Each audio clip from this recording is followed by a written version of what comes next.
The memories aren't real. You planted them. That's the beauty of memory.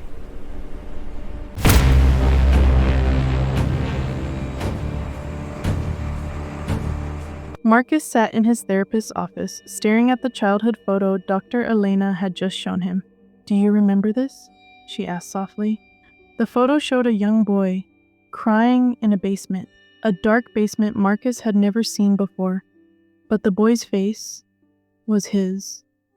I don't remember this," Marcus whispered. Dr. Elena smiled. "That's why you're here, Marcus, to remember what you've forgotten." What Marcus didn't know was that by the end of their sessions, he would remember an entire childhood that never happened, and he would forget the life he actually lived. 6 months earlier, Marcus Chen, 32, sat in the waiting room of Dr. Elena Reeves' private practice. His hands were shaking slightly. He'd never been to therapy before. The anxiety had gotten worse over the past year.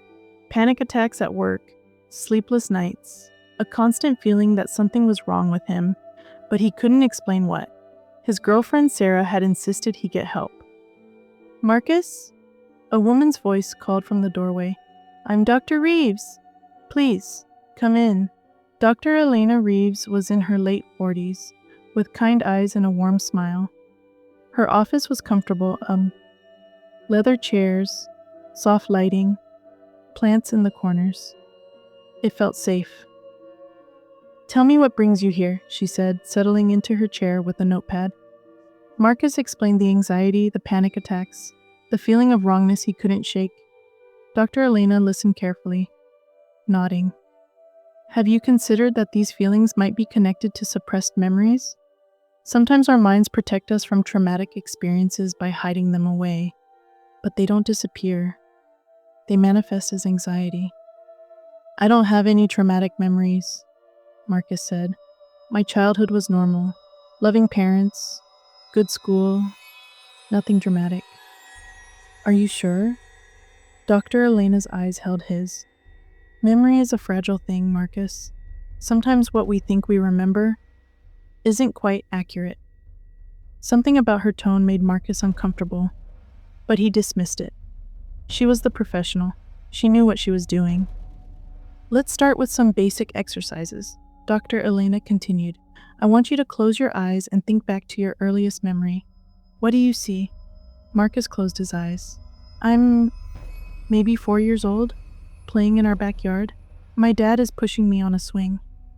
"Good. Now go deeper. Before that, what's the earliest thing you can remember?" Marcus concentrated. His mind felt foggy. I can't remember anything before that." "That's common," Dr. Elena said smoothly. "Most people can't access early childhood memories without help, but I can help you remember, Marcus, if you trust me." He opened his eyes. Dr. Elena was smiling at him. That warm, kind smile. "I trust you," Marcus said. That night, Marcus had a dream. He was small, maybe 3 years old, and he was in a basement. A dark basement with concrete walls. How could you betray Someone was me like shouting. this? A man's voice. Angry. Marcus woke up gasping, his heart racing. The dream felt real. More real than any dream he'd ever had. But he'd never been in a basement like that. His childhood home didn't even have a basement. So why did it feel like a memory? The sessions continued weekly. Each time, Dr. Elena would guide him deeper into his past. Each time, Marcus would remember something new. Session 3. He remembered his father shouting at him, being locked in a closet for hours as punishment. But that never happened. His father was gentle, patient, never raised his voice. Session 5, he remembered his mother ignoring him. Cold, distant, refusing to hold him when he cried. But his mother was loving, always present, always caring. Session 7. He remembered being left alone for days. Hunger, fear, isolation. But none of it was real. Marcus knew it wasn't real. Yet, the memories felt real. They had weight, texture, emotion, and they were getting stronger. Marcus, Dr. Elena said during their 8th session, I know this is difficult, but you're making incredible progress. You're finally accessing the truth of your childhood. But I talked to my parents, Marcus said, his voice strained. They don't remember any of this. They say it never happened. Dr. Elena's expression was sympathetic. Of course they'd say that. Abusive parents always deny their abuse. It's a defense mechanism. They're not abusive. Marcus's hands clenched. They never hurt me. According to your memories, they did. Dr. Elena leaned forward. Marcus, I need you to trust what you're remembering. Your mind is showing you the truth. The question is, are you ready to accept it? Marcus left that session feeling torn apart. The memories felt real, but his entire life contradicted them. His parents loved him. He knew they did. Didn't he? Then came session 9. Today we're going to try something different, Dr. Elena said. Hypnotherapy. It will help you access even deeper memories. Marcus hesitated. I'm not sure. Do you trust me, Marcus? That question again. Always that question. Yes, he whispered. The hypnotherapy session lasted 2 hours. When Marcus woke from the trance, his face was wet with tears. His entire body was shaking. What did I remember? He asked. Dr. Elena's expression was grave.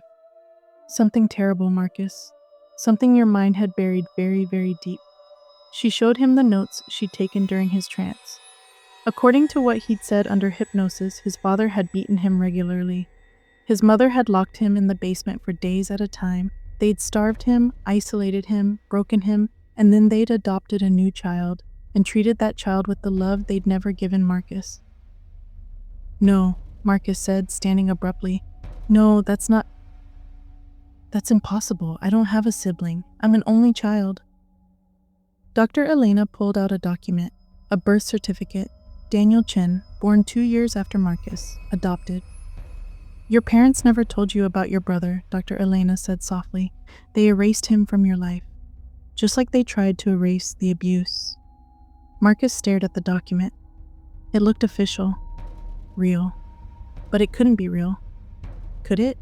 That weekend, Marcus confronted his parents. Who is Daniel Chen? He demanded, showing them the birth certificate. His parents looked at each other, confused. We don't know anyone named Daniel, his mother said. Marcus, what's going on? Stop lying, Marcus shouted. I know what you did. I know about the basement, the beatings, everything. His father's face went pale. Marcus, we never hurt you.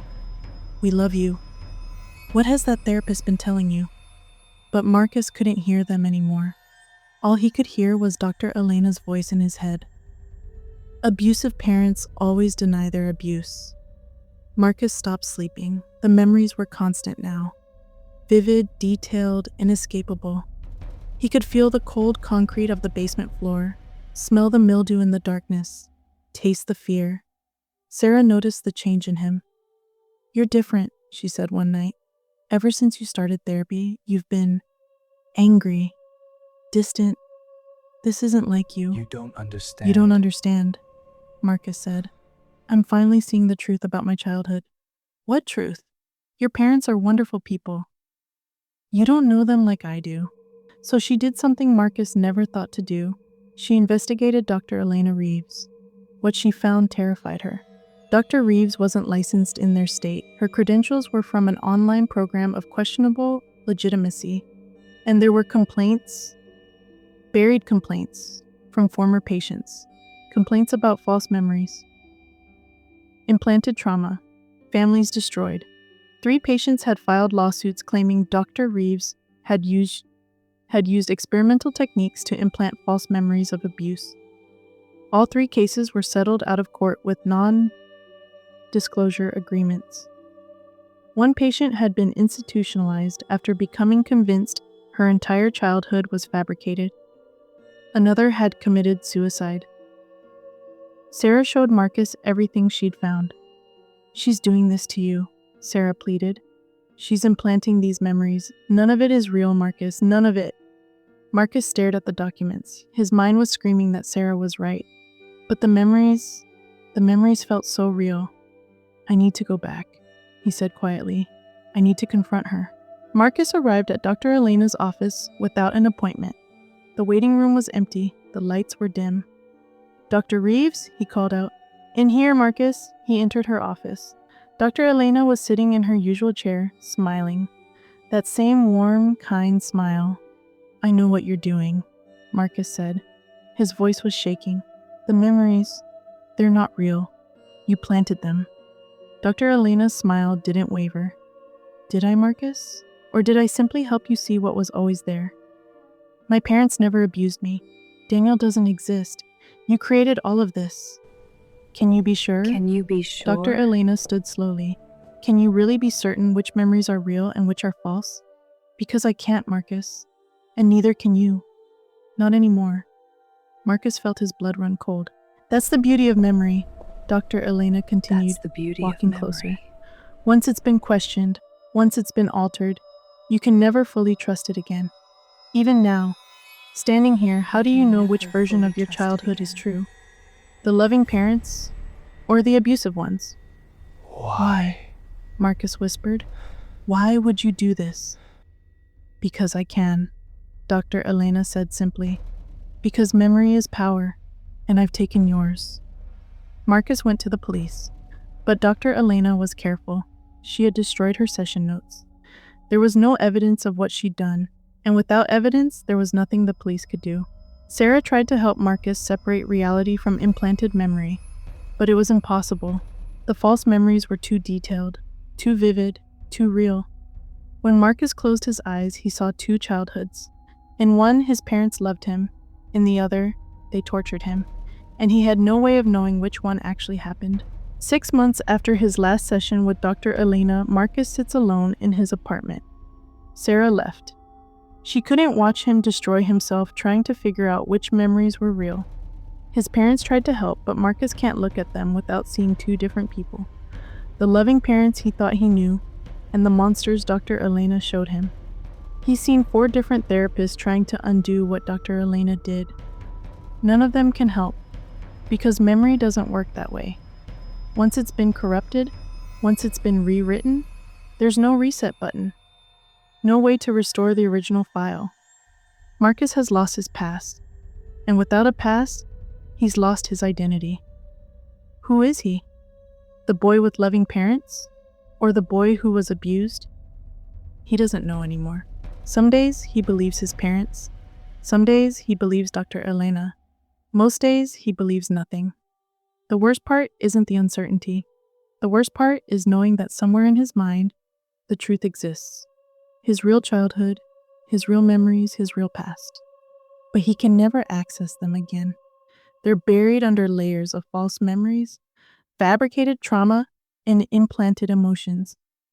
Dr. Elena took his past. And without a past, what is a person?